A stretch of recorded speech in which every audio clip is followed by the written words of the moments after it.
जब इतने अपने काम में महारत लोग प्रस्तुति दे रहे हों तो मन एक ऐसी तरंग में आ जाता है कि हमें लगता है कि हम ईश्वर से धीरे धीरे लय हो रहे हैं। लेकिन समय की अपनी बाध्यताएं हैं तो हमें और सुनने का मन था, लेकिन उनकी प्रस्तुति का अपना समय था। एक बार मैं चाहता हूँ कि सारे लोग उनके लिए तालियां बजा दें, क्योंकि जब उन्होंने पहले बताया कि वे सुन नहीं सकते तो मेरे लिए बड़ा सुखद आश्चर्य रहा कि ये कैसे संभव है कि कोई व्यक्ति जो दुनिया को आनंदित कर रहा है अपने संगीत से, अपने म्यूज़िक से, और वो खुद ही उसका श्रवण नहीं कर सकता, उससे लाभान्वित नहीं हो सकता। मुझे वो हिरन याद आया कि जिसके भीतर कस्तूरी होती है लेकिन वो उसकी महक को जंगल जंगल ढूंढता रहता है, लेकिन वो खुद उसके भीतर होती है।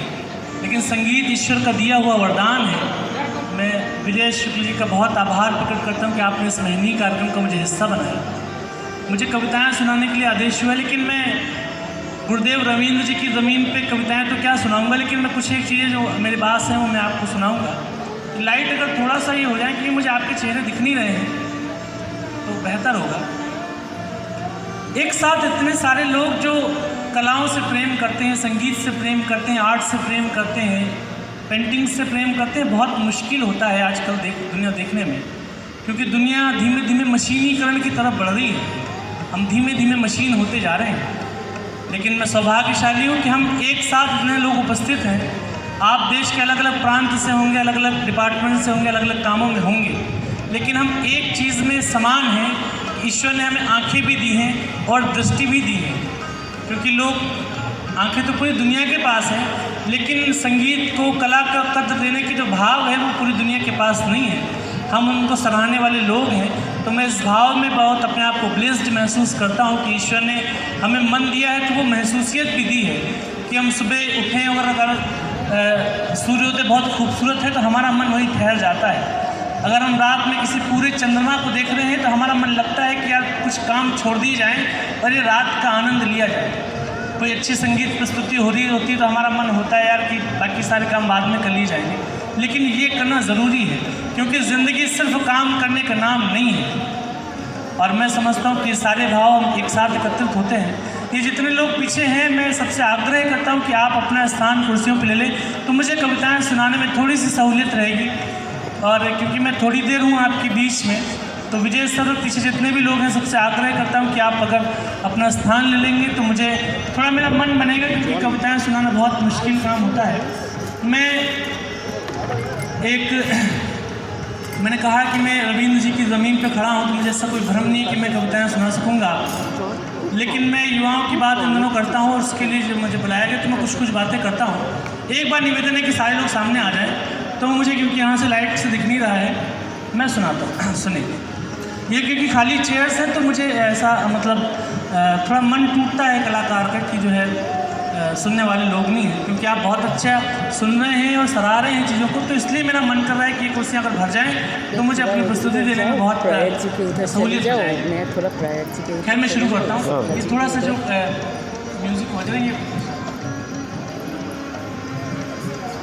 मैम बैठिए ना, आप बहुत अच्छा सुन लेते जी, थैंक यू। मैं 10 साल से इस काम में हूँ, मैंने कविताएं सुनाता हूँ, क्योंकि मुझे लगा कि ईश्वर अगर कोई प्रतिभा, कोई क्षमता, कोई टैलेंट देते तो उस पर दांव लगाना चाहिए, क्योंकि ईश्वर के दिए हुए वरदान पे यदि अनादर कर दें तो ईश्वर कई जन्मों के लिए हमको उससे वंचित कर देता है। आदरणीय हमको अपमानित किया था एक भरे दरबार ने, हमको अपमानित किया था एक भरे दरबार ने, प्यार को ठुकरा दिया था निर्दयी बाजार ने, एक महल की चौखटों ने, एक महल के द्वार ने, हमको अपमानित किया था एक भरे दरबार ने, प्यार को ठुकरा दिया था निर्दयी बाजार ने, एक महल की चौखटों। अब गीत का बंद पढ़ता हूँ, सुनेगा। हम नहीं चाणक्य लेकिन हाँ शिखा तब खोल ली थी। चाणक्य एक मंत्री था जिसका अपमान किया था मगध के दरबार में। और चाणक्य ने शिखा खोल के प्रतिज्ञा ली कि किसी चरवाहे के लड़के को पकड़ के लाऊंगा और राजा बना दूंगा। हम लोग चाणक्य नहीं हैं, हम बहुत मामूली लोग हैं, लेकिन जब आत्मसम्मान पे बात आती है तो पूरी ताकत के साथ रिटेलिएट करते हैं। हम नहीं चाणक्य लेकिन हाँ शिखा तब खोल ली थी, खुद को भीतर से टटोला और ताकत तोल ली थी। हम नहीं चाणक्य लेकिन हाँ शिखा तब खोल ली थी, खुद को भीतर से टटोला और ताकत तोल ली थी। लोग जो दीवार से हैं ये ही दरवाजा बनेंगे, लोग जो हैं ठोकरों से ये ही दरवाजा। आपके खराब समय में आपको दुत्कारने वाले लोग, समय बदलता है तो सबसे पहले सम्मान की दुशाला लेके प्रस्तुत होते हैं। लोग जो दीवार से हैं ये ही दरवाजा बनेंगे। और अगली पंक्ति आपके कलेजे पे ठक से लगे तो आपका प्रेम आशीर्वाद मिले। लोग जो दीवार से हैं ये ही दरवाजा बनेंगे, हम इसी दरबार में लौटेंगे, हम राजा बनेंगे। क्या बात, बहुत बढ़िया, शानदार।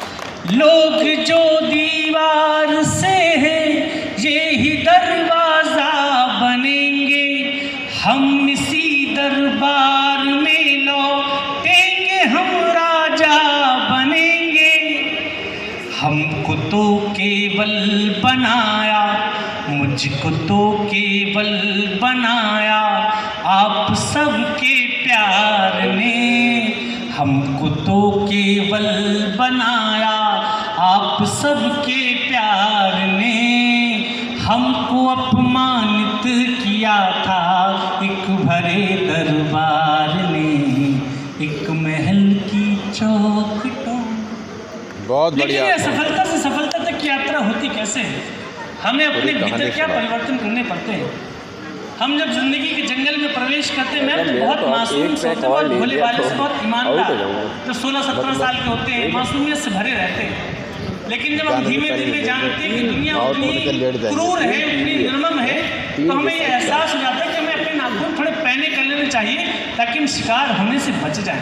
वो बियर का उतरा ही नहीं है उससे पहले। अनसुनी आवाज का बदला जरा अंदाज हमने, अनसुनी आवाज का बदला जरा अंदाज हमने, अपने भीतर के कबूतर को बनाया बाज हमने।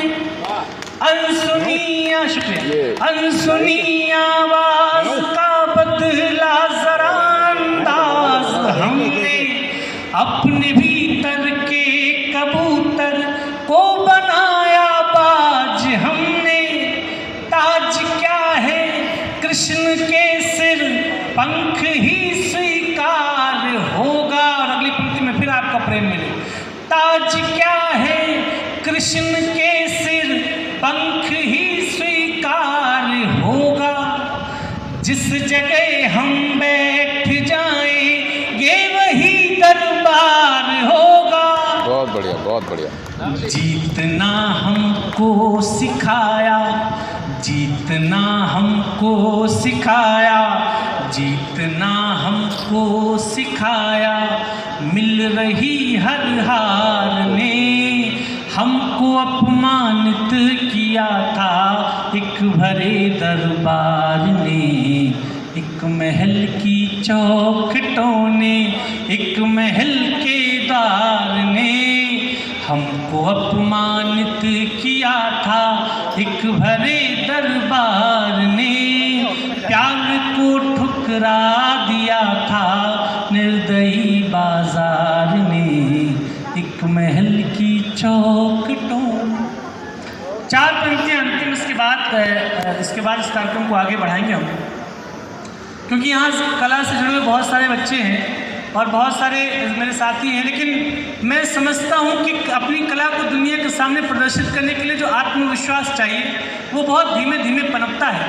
तो जो बच्चे जिनके अंदर बहुत सारा टैलेंट हो लेकिन वो स्टेज पे आने से थोड़ा झिझकते तो उनको एक अपने भाई के एक संदेश के रूप में 4 पंक्ति और सौंपता हूँ, उसके बाद इस कार्यक्रम को विराम करेंगे।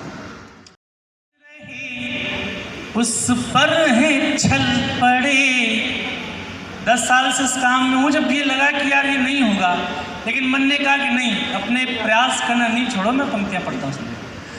जिस रास्ते पे चल रहे उस पर है छल पड़े, कुछ देर के लिए मेरे माथे पे बल पड़े। जिस रास्ते पे चल रहे उस पर है छल पड़े, कुछ देर के लिए मेरे माथे पे बल पड़े। हम सोचने लगे कि यार लौट चले क्या, हम सोचने लगे कि यार लौट चले क्या, फिर सोचा यार छोड़ो चल पड़े तो चल पड़े। फिर सोचा यार, आपकी थोड़ी सी आवाज़ मिलती रहेगी तो मुझे लगेगा कि आप अच्छा सुन रहे हैं। फिर सोचा, बहुत शुक्रिया। फिर सोचा यार छोड़ो चल पड़े तो चल पड़े। लेकिन चलना ज़रूरी क्यों है? हम सबसे कंफर्टेबल तो अपने घरों में ही होते हैं, सबसे आनंददायक स्थिति में माँ के हाथ की बनाई रोटी मिलती, पिता का प्रेम मिलता, भाई बहन का स्नेह मिलता, लेकिन हमें अपना घर क्यों छोड़ना पड़ता है? 4 पंक्तियाँ पढ़ता हूँ। मुश्किल थी संभलना ही पड़ा घर के वास्ते, फिर घर से निकलना ही पड़ा घर के वास्ते। मुश्किल थी संभलना ही पड़ा घर के वास्ते, फिर घर से निकलना ही पड़ा घर के वास्ते। मजबूरियों का नाम हमने शौक रख लिया, मजदूरियों का नाम हमने शौक रख लिया, हर शौक बदलना ही पड़ा घर के वास्ते, हर शौक बदलना ही पड़ा घर के वास्ते। लेकिन बहुत निराश होने की बात नहीं है, क्योंकि घर किसी से, घर में बसर किसी की नहीं होती। भगवान रामचंद्र जी को भी अपनी अयोध्या छोड़नी पड़ी थी और कन्हैया से भी उसका वृंदावन छूट गया था। और आजकल कहते हैं कि लड़कियों से ब्याह उनका घर छीने थे, लेकिन ऐसा नहीं है। आपका 12th पास बच्चा जब किसी कॉलेज में जाता है तो आप ये मान के चलिए कि आज की बात हो तो या तो बेंगलोर में रहेगा या तो पुणे में रहेगा, वापस लौट के आपके घर नहीं आएगा। मैं 4 पंक्ति और पढ़ता हूँ, सुनिए। कल भोर की चिंता में रात नींद न आनी, रावण नहीं है मारना रोटी है कमानी। हम राम, कल भोर की चिंता में रात नींद न आनी, रावण नहीं है मारना रोटी है कमानी। हम राम तो नहीं मगर ये बात भी सच है, तुम राम तो नहीं मगर ये बात भी सच है। हर आदमी की होती है एक राम कहानी। तो भले प्रकाशित नहीं है, लेकिन सबकी कोई ना कोई कहानी होती है, सबकी कोई ना कोई कथा किस्सा ज़रूर होता है। 4 पंक्तियाँ और पढ़ता हूँ, सुनेगा।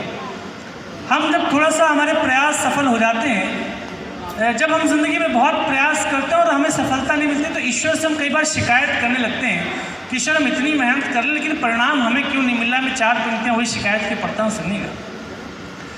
किस्मत में कोई रंग क्या धानी भी लिखा है, बस हर्फ ही लिखे हैं कि मानी भी लिखा है। किस्मत में कोई रंग क्या धानी भी लिखा है, बस हर्फ ही लिखे हैं कि मानी भी लिखा है। सूखी जुबान जिंदगी से पूछने लगी, सूखी जुबान जिंदगी से पूछने लगी, बस प्यास ही लिखी है कि पानी भी लिखा है, बस प्यास ही लिखी है कि पानी भी लिखा है। लेकिन ईश्वर जब आपकी कई वर्षों की यात्रा हो जाती है तो उसके बाद परिणाम भी देना शुरू करता है। और जब आप एक ऐसे वर्ग में आ जाते हो जिसको समाज समझता है कि सफल है, लेकिन उनके भी अपनी मुसीबतें होती हैं, उनकी भी अपने वो होते हैं। तो मैं 4 पंक्तियाँ और पढ़ता हूँ, सुनिएगा। चमक गया हूँ मैं पर दिल ही जानता है कितना थक गया हूँ मैं। दुनिया समझ रही है कि चमक गया हूँ मैं, पर दिल ही जानता है कितना थक गया हूँ मैं। आसान लग रहा है सफ़र देखने में, पर आसान लग रहा है सफ़र देखने में, पर दीवानगी की आखिरी हद तक गया हूँ मैं। दीवानगी की आखिरी हद तक गया हूँ मैं। क्योंकि हम कला से जुड़े हुए लोग हैं और मेरा ये मानना है कि अगर ईश्वर आपको कला का वरदान दे तो सब कुछ छोड़ छाड़ के उस पर दांव लगाना चाहिए, क्योंकि ईश्वर कई जन्मों के लिए हमको उससे वंचित कर देता। अगर हम इस जन्म में